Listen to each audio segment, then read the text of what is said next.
घोषणा करते हैं, उपनिषद में घोषणा करते हैं ईश्वरा, फिर गीता में ईश्वरा सर्वभूतानां हृदय जैसे तिष्ठति, सभी भूतों के हृदय में खुद परमात्मा का निवास है। इसलिए जब हम बिना नहाए धोए या अवांछित अवस्था में कोई चीज़ खा पी लेते हैं तो हमको उल्टी होने लगती है, मन निचलाने लगता है और ऐसा लगता है कि जो है कि ऐसा हमको नहीं करना चाहिए।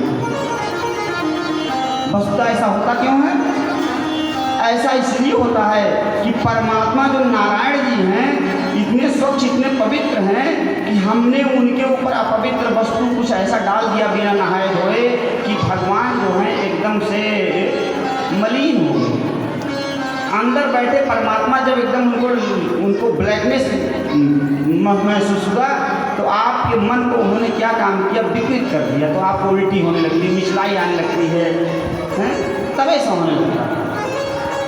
ये अनुभव की बातें हैं और भक्त लोग इसको जानते हैं। इसलिए कोई भी वस्तु खाने से पहले उसको बार बार सोचना चाहिए हमारी कंडीशन क्या है, इस वस्तु की कंडीशन क्या है। धूम्रपान तो बिल्कुल नहीं करें और मांस मदिरा इत्यादि तो बिल्कुल सेवन ना करें, ये ऐसा तो है नहीं वैसे। बाकी जो है इसके अलावा जो लहसुन प्याज ये सब चीज़ें खाते हैं ना, उससे क्या होती है, हमारी आध्यात्मिक शक्ति जो होती है धीरे धीरे खत्म होने लगती है।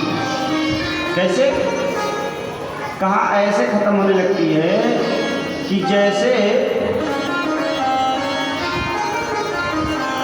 जैसे प्लस माइनस 2 वायर निकलते हैं बिजली के तारों से, लेकिन अगर बिजली यहाँ से वहाँ तक पहुँचानी है तो क्या काम करना पड़ेगा, उन तारों को जो है जोड़ना। वो तार जो है एक दूसरे से जब जुड़ जाएंगे तो शार्ट करने लगेंगे। उसी तरीके से सात्विक और तामसी गुण जब जुड़ जाएंगे ना तो मन में शार्ट करने लगेंगे।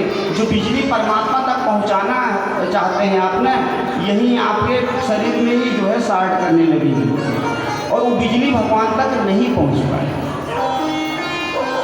इसीलिए अगर सात्विक जीवन जीना चाहते हैं तो केवल जो है आप क्या काम करिए, सात्विक स्तर पर ही जीवन बिताइए, तब तो आनंद। तो बिना जल के हमारे भगवान जली देवता हैं, इसलिए हम बिना जल के नहीं रह पाते हैं। और क्या कहा, भगवान जल से इतने संपन्न हैं कि जब भगवान ब्रह्मांड को नापने लगे, जब भगवान ब्रह्मांड को नापने लगे तो उनके चरण के नखों से ब्रह्मांड टकरा गया। जब टकरा गया तो भगवान के नखों से गंगा जी प्रकट हुई। बोले गंगा मैया की। आप विचार करिए कि किसी के नखों में क्या जल हो सकता है? किसी के नख में जल हो सकता है, लेकिन नहीं, भगवान इतने जल तत्व से युक्त हैं कि भगवान के नखों में भी जल समाहित है। नाखून में जल हो ही नहीं सकता। आप कहेंगे महाराज जी ये बात आप अपने मन से कह रहे हैं, मैं अपने मन से नहीं कह रहा हूँ, हम कोई मेरा अधिकार नहीं है। इस बात को गोस्वामी जी खुद लिखते हैं कि पदनाख बिरखी देव सरि हरसी, पदनाख बिरखी देव सब हरसी, पदनाख बिरखी देव सरि हरसी, पदनाख बिरखी देव सरि हरसी, विगत मोह मोहमति करसी, विगत मोह मोहमति करसी, पदनाख बिरखी देव सरि हरसी, पदनाख बिरखी देव सरि हरसी। कहा भगवान जब गए गंगा जी के किनारे तो गंगा जी को भगवान को देख के खुशी नहीं हुई।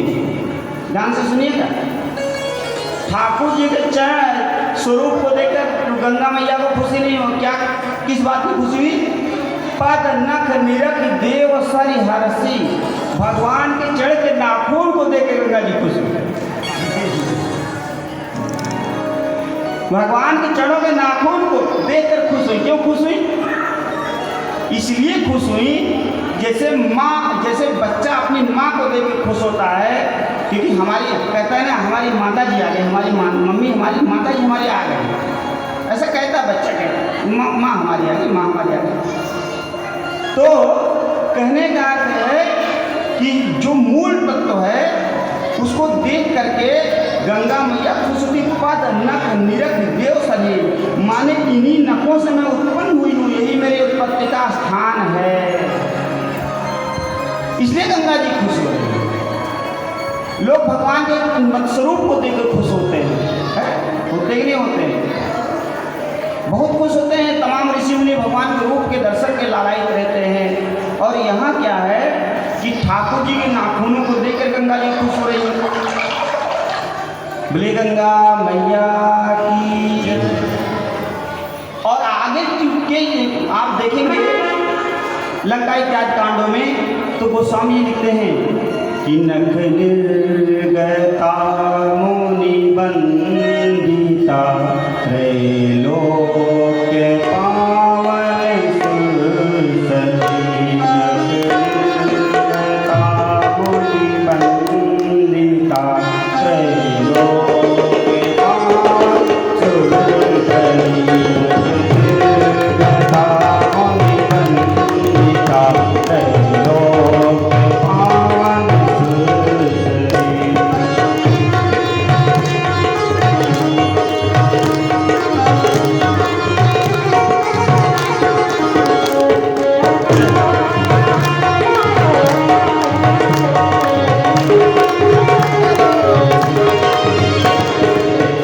नख निर्गता मुनि बंदिता त्रैलोक पावन सुरसती,